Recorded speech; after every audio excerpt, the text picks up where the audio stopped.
How do you do it all? This is a question Joe Farmer gets asked all the time.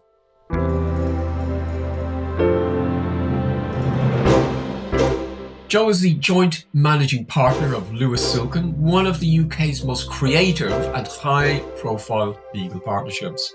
Her clients include luxury CEOs, creative agency MDs, and entrepreneurs keen to protect their IP and future global positioning. And Joe sits at the apex of this, planning for the now, but always thinking about the next.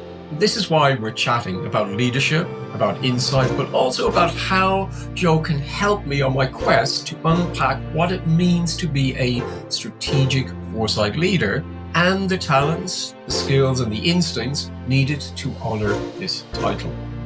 For Joe, in a world that nominally thrives on short-termism, clients want solutions and they want them now.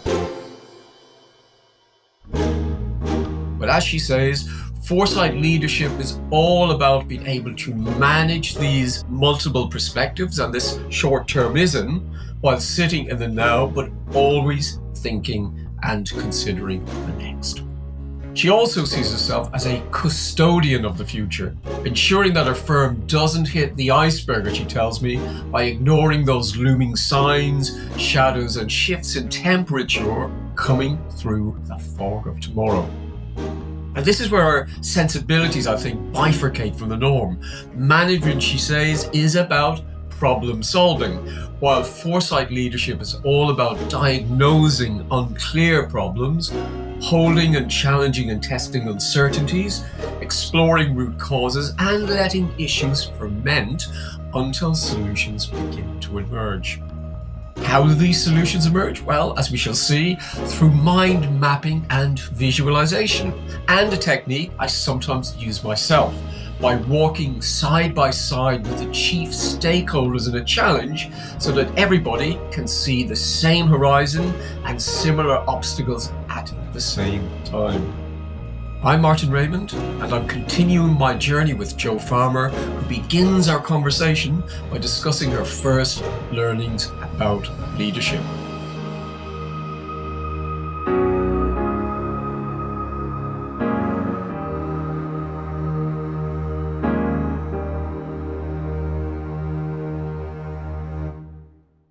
Law firms are made up of clever people who are practitioners who do lots and lots of client work. And my first journey into leadership has been understanding how to move away from that delivery focus of constantly doing things, most often for clients, into something where you have space to think more strategically and to look ahead more than just constantly being focused on the here and now. Right, because that's, I guess, the nub of what I'm trying to get to is not just leadership in terms of the traditional qualities, and I guess we will discuss those, but leadership in terms of its strategic opportunities and what I call the foresight leaders. As somebody who perhaps, and unusually, I think, has to think about the long term and to use a process of decision making that is about considering the long-term trajectory, the consequences of having to do that. And I guess also how other people respond, because I suspect that leadership currently, when I look at the world around us, it's about short-term response, it's about crisis management, it's about coming up with an instant solution that people recognize and applaud. So if you give me your thoughts about how you think foresight could be applied, or actually how you apply it as a leader working in the industries you're working in. Yeah, I mean, I think you're dead right on that, Martin, about that kind of moving away from the sort of the short-termism. Law firms, I think particularly, are quite bad at this in that, we've got a captive audience of clients. If you're doing anywhere like half decent job, you've got clients who demand your delivery of solutions, finding answers to their problems. So people who do well in law firms tend to be people who are really focused on making things happen, solutions in the here and now. To get into leadership positions, you're not necessarily rewarding the people who have that very innovative, far-sighted, long-term navel-gazing, looking out to the future. That's not necessarily the people that kind of get into management in law firms. I would put myself in that box and say that, I'm on a journey of really having to force myself to be a lot more far-sighted. It's an elected position that I'm in. It's a 3-year term. Now, 3 years is really not that long in terms of like thinking ahead of what the business needs us to do. So, like, resisting that temptation to just be focused on the profit for right now, but instead challenging all of the people that I manage to think about, what does this look like in 5 years' time, when you might not even still be the partner that's looking after this particular bit of the business? It's a difficult thing because, a lot of CEOs that I speak to, it's just like a 5 to 7 year contract. And therefore, they tend to push towards the short term. I know you do a lot of things. I associate your business with media, IP, copyright, trademark protection, reputation management. These are things that I always think are about the long term. In some ways, they demand our focus on the long term. You have to have a long term view with a short term understanding of the market now and what could happen over a period of time. Just let's go back again to how you arrived at the job you were at and how that journey gave you the qualifications that you feel best place you for this kind of strategic foresight, leadership thinking. So you're right, Lewis Silkin is really well known as we call it ideas and people. So ideas rich businesses, whether that's creative, tech, science, all about kind of protecting their IP and their ideas and helping them manage it. And then the people side of the business as well, which is, we've got this award-winning, market-leading employment practice. So I'm an advertising lawyer by background, so helping brands and agencies with all aspects of their IP and their contracts. And over the years, I've moved into partnership role and then head of department role. I wasn't expecting to become the managing partner. As I said, it's an elected position, and it was a decision I had to take of whether I was putting myself forward for it. The bit that scared me most about the role was this strategic, long-term thinking bit. I'm going to be honest enough to say that that was the bit of the role that I thought, well, I quite like dealing with people. I quite like managing a profit and loss account. I quite like thinking about, how we deliver the best products for our clients. I can, I think I'm okay at that. The bit that I felt the least equipped for is exactly what we're talking about right now, which is just, how are you going to be? I think of it as being like a custodian of the future. So how are you going to make sure that this great firm of Lewis Silkin isn't just going to fall at some point in the near future because you haven't seen the next iceberg on the horizon? So, what am I doing about that? I mean, I am a curious person. I don't think any leader can be an effective leader unless they're actually interested in ideas and people and, listening to podcasts. I've been on a course to Harvard, which sounds very grand, and it was really inspiring. And it was both reassuring in terms of telling me, actually, you've got this. The tools that you've already got can easily adapt to kind of think about this in a more strategic, long-sighted way.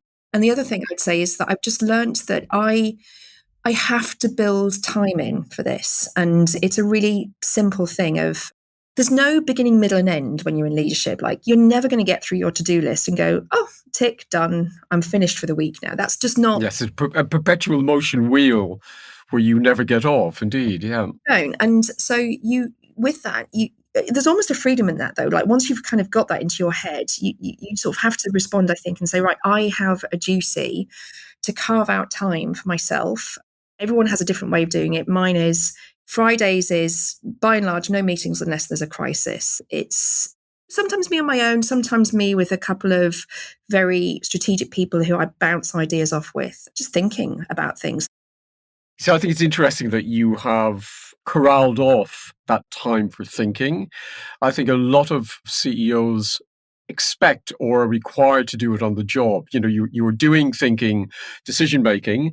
And I always think that's always about instant, reactive, the pressures of requirement, that used to be traditionally seen that the leader they made a decision were great leaders, and those who hesitated were lost or poor leaders. And I think one of the things I've started discovering is that great leaders listen. The second thing was curiosity, because a lot of leaders I have met are not curious at all. They've gone to the business school, they've kind of learned the formula, what I call the Accenture or the McBain formula, and then they apply it. And then the third bit is, when you gather these things and you apply a certain amount of empathy to see what it looks like from other people's point of view, the thinking bit. So I just kind of want you to go back to that Friday. How are you structuring that thinking? Because for me, foresight is all about thinking, because the thinking allows you to pre-plan, to test, to challenge, to kind of juggle with different scenarios and that. So what process could I take from you, or approach that I could apply to my business? There's two quite contrasting but quite complementary things that I tend to do on Fridays. So one is, I mentioned it's a joint managing partner role. So my other joint managing partner, Richard Muskeller, and we've had some success going on hikes together. No agenda, just talking and talking and talking about things that are bothering us, things that we're thinking about in the future. And we've always come out with some quite clear things that need a little bit more noodling. We're not in delivery mode then. We're not in kind of like, what have we got to fix it? We're just, sort of noodling around like sort of some things that we're thinking about. And that fits in with this concept called adaptive leadership. And what adaptive leadership is, it's this idea that if you've got a business problem, that you can see what the solution is. It might be really hard to get to the solution. It might be so tough, like the steps that you've got to take to get the solution, but you can still see what the answer is. That is not leadership. That is management. Leadership is where you've got what you think the problem is, but you might not even know the full extent of the problem. You might not have diagnosed it correctly. You need to look to the side. You need to sort of keep looking at it almost like a Rubik's Cube from different angles. And then it's not obvious what the solution is. There's a myriad of different ways that you could tackle it. That's leadership. And the other facet of that, which has really been a light bulb for me, is often people who end up in leadership have been really good at delivery. They've been really good at finding the solutions to things and fixing things for people, often for me and lawyers, fixing things for clients. Leadership often means not fixing it for people and kind of letting people sit in discomfort sometimes with whatever the problem is, letting it ruminate, almost turning the radiator up sometimes on like the heat of a problem to let people kind of sit with it and then coming to a solution together. So this kind of pace of not fixing things immediately is something that I'm learning. I'm fascinated. I'm thinking if you remember Kurt Lewis, who did that great management study of different types and styles of leadership, and you had the autocratic leader, you had the democratic, you had the laissez-faire leader, the hands-on. I think the notion that you were leaving people in discomfort because traditionally the leader is either meant to solve the problem or take on the problem, but I'm fascinated by this approach to it, because my question is, if I'm thinking about the future, I always think the only way we can perhaps create those better moments in the future is that everybody is part of the solution and part of the journey. And I think some leaders don't allow you that because they want to just give you the answer. And that doesn't make you part of the story or the journey or how you learn from it. I want to go back to, you mentioned something fascinating, that this walk, the hike, because I know a lot of people who do what used to be called walking meetings.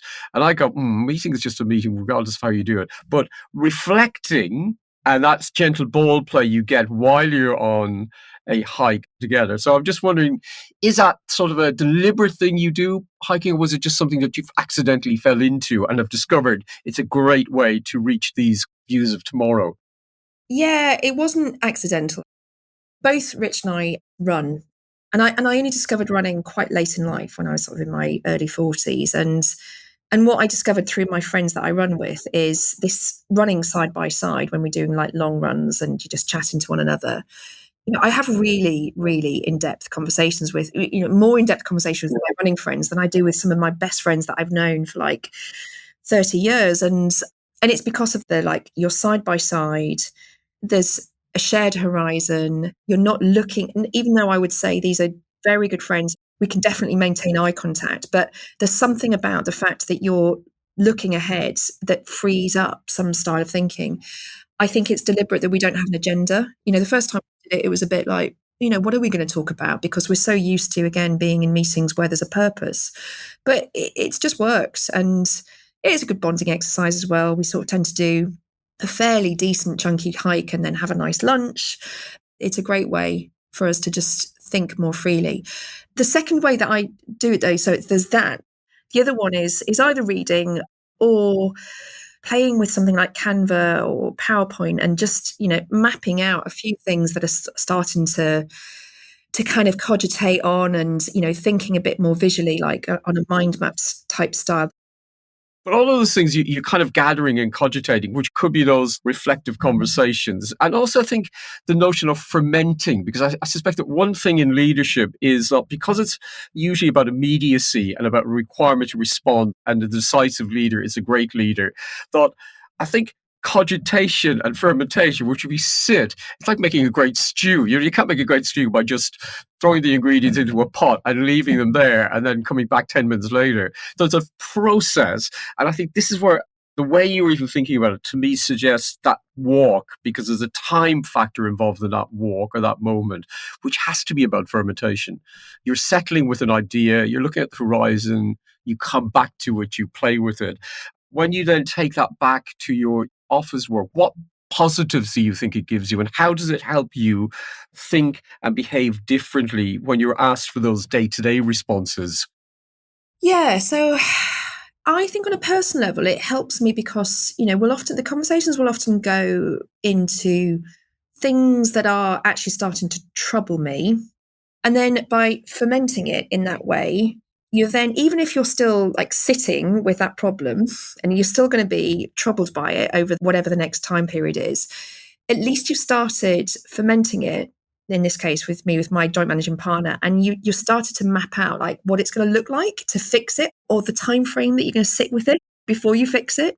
So it's about, what you said about sort of the fermenting process definitely rings true, but it's about then bringing it back to the office. And for me, I have to map it out then. So if I just did the walk and the fermenting and the ideas generation, and then it just sat in my head, I would then feel quite anxious, because unless I've, got a tangible, for me, it's often a mind map, something that I've then kind of going, okay, it might not be a plan because it's a little bit more forward thinking than that.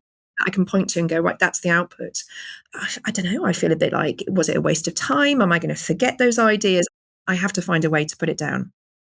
So in that moment of capturing the ideas and the thinking, and when you map it out, are you showing that physically to people, or does it sit in your head as a framework that who you're trying to work people towards? So to your point about the adaptive leader, you're not necessarily showing them the end goal. You're trying to get them to work towards it, so it's on their terms and on their understanding. Or are you saying this is the game plan, like you're the captain of the team, and saying this is where I want you to get to, and here's the personal approach and mechanisms I want you to use to achieve it? How are you kind of unpacking it? Yeah, it's definitely not, here's the game plan. I mean, there's some things that Rich and I are then kind of like, batting around between us as to ideas and things, but it's definitely not, this is the game plan, follow it. And the reason for that is, and I didn't have the vocabulary to describe this until I went on this course that I've talked about, but 6 styles of leadership, and everyone gravitates naturally towards one of these. So coercive, which the clue's in the title, but it's like, do this now. And that's really effective. If you've got a fire in the building, just get out now. That's the coercive style. Pace setting, which is, I'm the master of this, I'm the expert, watch me how I do it, follow, do it exactly as I do it. Now, lawyers tend to be pace setting. We've learnt the value of being perfectionists, control freaks. There's a lot riding on things being just exactly so. So as a result, most lawyers tend towards pace setting, but it's not that effective at teaching people because it doesn't coach them into like learning how to do it themselves. Authoritative, which is more follow me. I've got a vision. This is my strategy. I'm not going to tell you necessarily exactly how to do it. I'm not going to set the pace, but I'm going to give you the overall framework and strategy and vision, and I want you to follow me. There's affiliative style, which is more people first. So I've got an idea, but I'm going to work with you. Let me work with you, and you work with me together on this. There's democratic. We all have a voice in a meeting, and that's particularly useful when you're brainstorming, when you're thinking about innovation, and you're just trying to get everyone's ideas in the room. You need a lot of time. It can't be when you've got a problem that needs fixing now. And then finally, there's coaching, which is where you've got loads and loads of time to spend with somebody, and you're helping them learn how to do it and find the solution themselves. Coercive and pace setting, you can hear that those are probably limited use, but the rest of them, it's not necessarily that there's a right and wrong answer. And what good leaders do is they learn how to flex their style. So they're applying different caps depending on the circumstance. That's fascinating. So I've got these 6 things. I did actually spoke to as an author, but she does leadership coaching and specializes in leadership training and I guess psychology. And this is a woman called Mimi Nicklin, who I'd interviewed for a previous podcast. And she was saying that kindness and empathy are the dual traits that she found in great leaders, when she looked at studies and looked at research on it. How would you rate those traits or characteristics in terms of those 6 styles that you've spoken about, and also in terms of how you deploy what you would see a range of skills to get people to do what you feel they need to do? Yeah, I think it's a bit more complex than that. I think it depends on where an organization is in terms of its marketplace and the time in which it is. So I think right now, Lewis Silkin, we have as one of our values, we talk about bravery and kindness. So we expect this of our people. So it's not just a leadership thing. But by bravery and kindness, what we're trying to say to people is, be brave to do bold, innovative things. And we, in return, will wrap around kindness around how that lands or not. So, we're trying to empower people to say, have a go, be brave, and we will be kind in how we treat one another. I think right now, Lewis Silkin, where we're at, that empathy and kindness is what we need to bring people along and kind of go through. We're in a fast growth trajectory. But, I can think of organizations which are perhaps, less in like a change market or more steady state where you just need the captain of the ship analogy, and you need less empathy for those kind of roles. By and large, I think organizations are quite good at choosing the style of leader who they need right at that moment in time. When we were initially chatting, before we were kind of thinking about the podcast, there was a thing you mentioned. You said that the notion that you have, active, agile, responsive, able, and decisive are great traits. They're the things we can have. But you said also reflective, discursive, considered, and empathic are not skills we traditionally associate with, but they are the skills that should underpin some of the other things, those 6 leadership hats.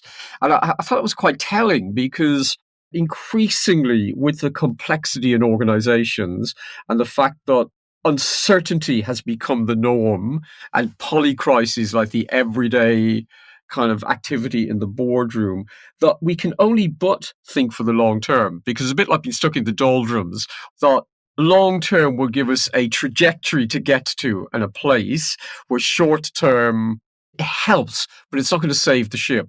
And I'm just wondering that currently now, when you look at what's happening across areas like copyright, across areas like creativity, ideas, and you think about, dare I mention the AI, word, that's now become the overriding thing that everybody is talking about. But I think we need to take a long-term view of how it relates to the world. Are there kind of subjects that you face now that you just think, gosh, we need to take a better position on this rather than react knee-jerk, as seems to be the case with a lot of businesses? Definitely tech and AI is in there. And when I say we, I mean we as an industry. I think we're on a good journey at Lewis Silkin of like really asking ourselves some very difficult questions about what are we going to do to sort of future-proof our business, and where do we want to sit in that? One thing I would say though, Martin, is I'm reflecting that lawyers are quite good at working with clients and understanding their long-term strategic aims. So we have no problem in thinking long term with clients, right? We can look at a client and we say, but have you thought about this? Let's strategize about that. We are far less comfortable doing it on ourselves. I guess that's, it's about kind of a distance. It's almost like a therapy relationship, a coach relationship. We can give the client the difficult truth about what they're facing up to. But in our own industry, there's an element of like, if it ain't broke right now, partners in a law firm are not inspired to fix it. They're well paid. There's some problems institutionally with that. But that kind of long-term range and thinking about tech, I mean, I'm quite an optimist. And I think most leaders, successful leaders tend to be quite optimistic about big change in the future. And I don't look at AI and tech and think, oh God, we're all going to be out of jobs. I don't think that at all.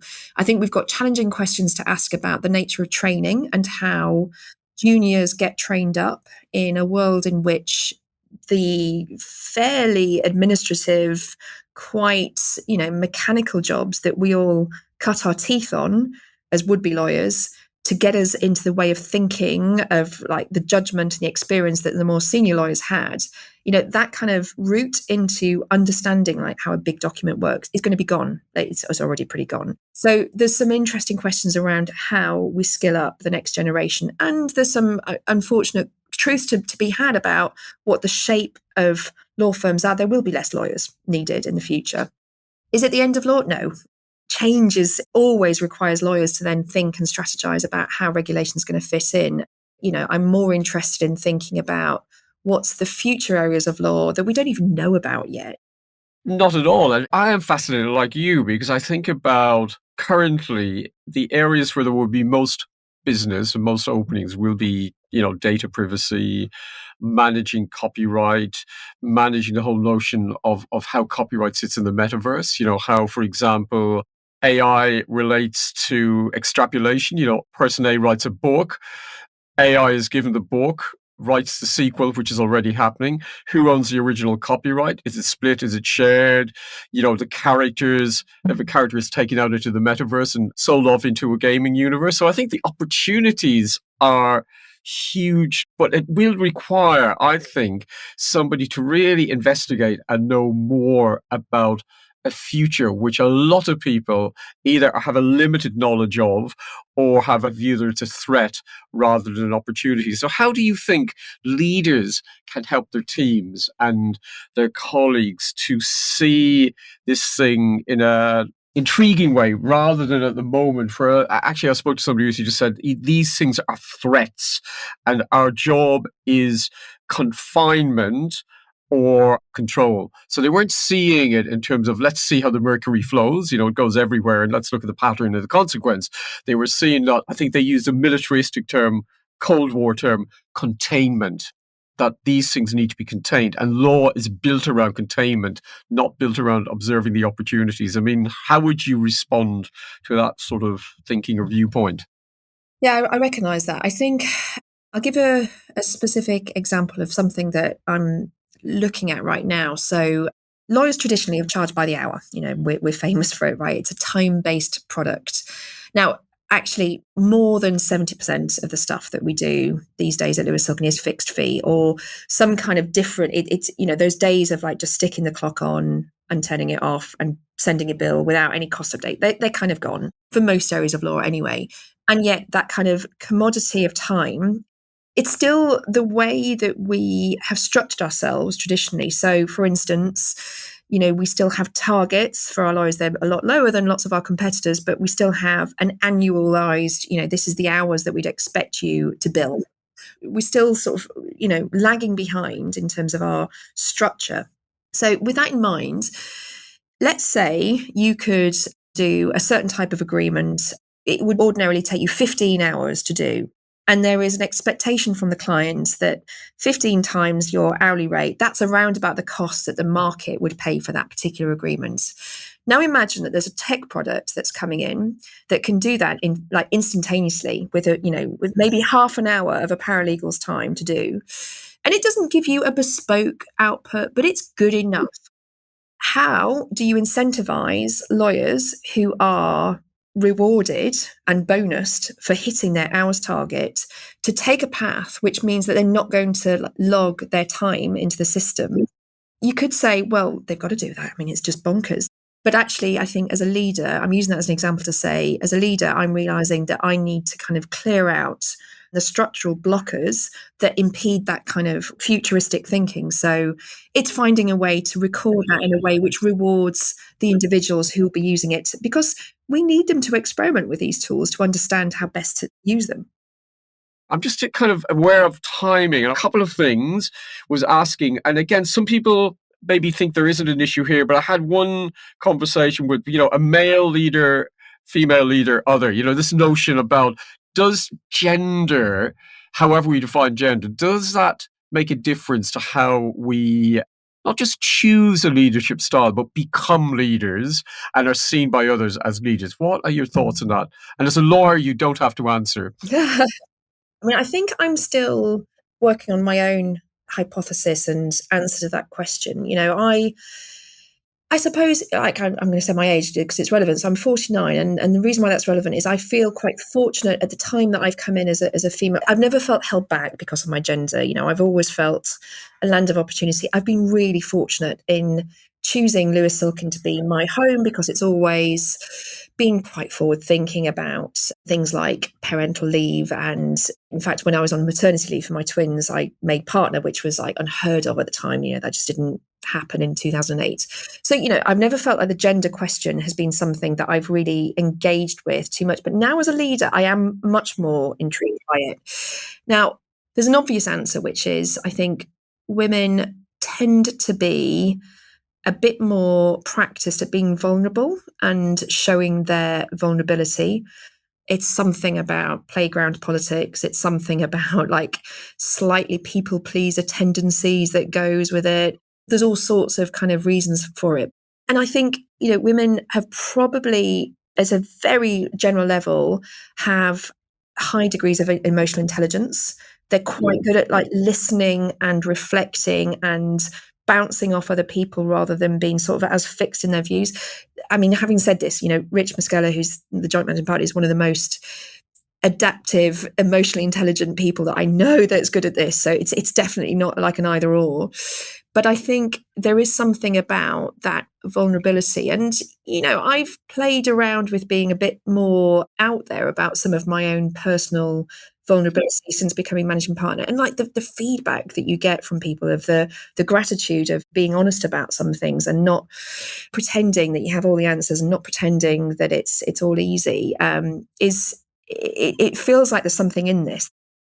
One of the people I interviewed yesterday, Natalie Milan, who basically trains a lot of leaders at Gucci and Prada and Louis Vuitton, and just written the book about it, was saying that, the problem is that weaknesses were used against us. And she said, therefore, we shielded ourselves by not mentioning it. She said, the more people talk about vulnerability, the more people talk about feeling weak and how you manage it, the better leaders we collectively become.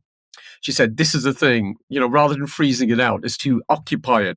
So I'm just wondering, with that sense, because I think that's not a male-female thing, is it? It's actually, it might be where women are more happy to talk about it, but men probably equally feel it. And that's their big downfall, is they're not willing to perhaps discuss it openly. I'm just wondering, as you move forward, because you're interesting, your role is 3 years, so it's a finite positioning. What are you hoping for those 3 years? Because I've understand, you got 6 leadership styles. You've got the sense of what I'm going to call public vulnerability, where you're happy to discuss things and allow people the space perhaps to do it themselves.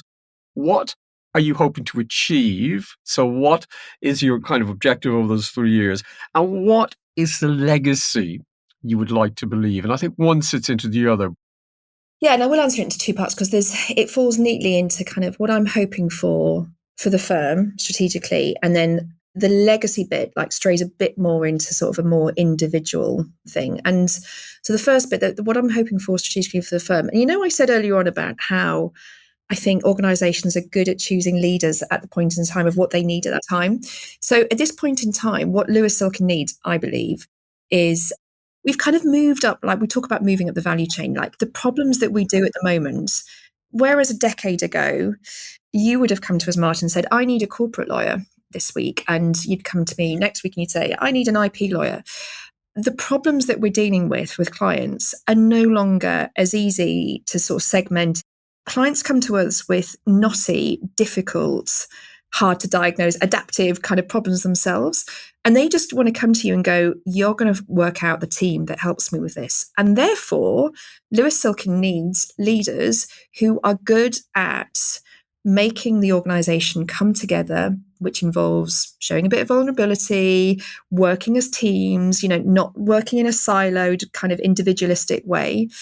So lots of the strategy is about how we get rid of silos, get rid of divisive structures, make people think about clients as institutional, we all share them as a team sport. I love that as a challenge. I feel like I can do things like I'm giving up my own clients to show kind of team spirit. So strategically, that feels like it's something that I can get excited about. I mean, is there any kind of final, I always say to people, is there a word that sums up, because I know you've used 6 words to describe leadership. Is there a word that you would use to describe what Lewis Silkin will look like when you go, okay, this is a thing I want people to think about. Joe Farmer's tenure has done this. It's something, I'm not sure I can do it in one word, Martin, but it's like about that multidisciplinary team that solves problems for clients. That's the bit that we want to get to. So it's about having kind of a cohesive whole.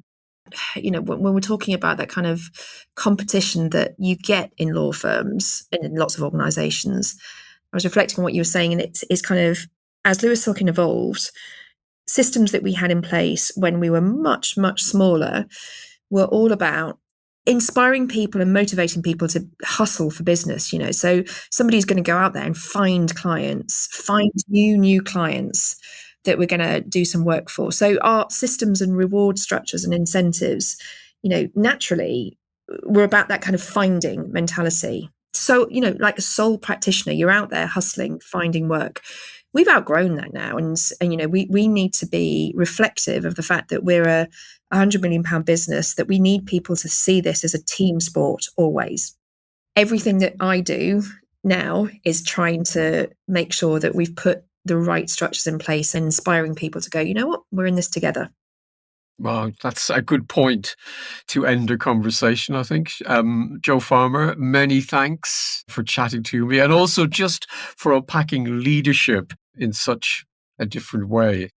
I'm looking forward to trying out some of the things that you've pointed out to me. Particularly, I have to say, the thing that has struck me is this notion of vulnerability and empathy, and also your hikes. I'm going to come up with a business term to describe those: walking with people towards the same horizon, and using that as a way to reflect on how long-term we can come up with solutions and tackle challenges that perhaps are not as obvious if we're sitting eye to eye, looking at each other across that table and potentially challenging ourselves. So that's my kind of reflection for a time together. Thank you again.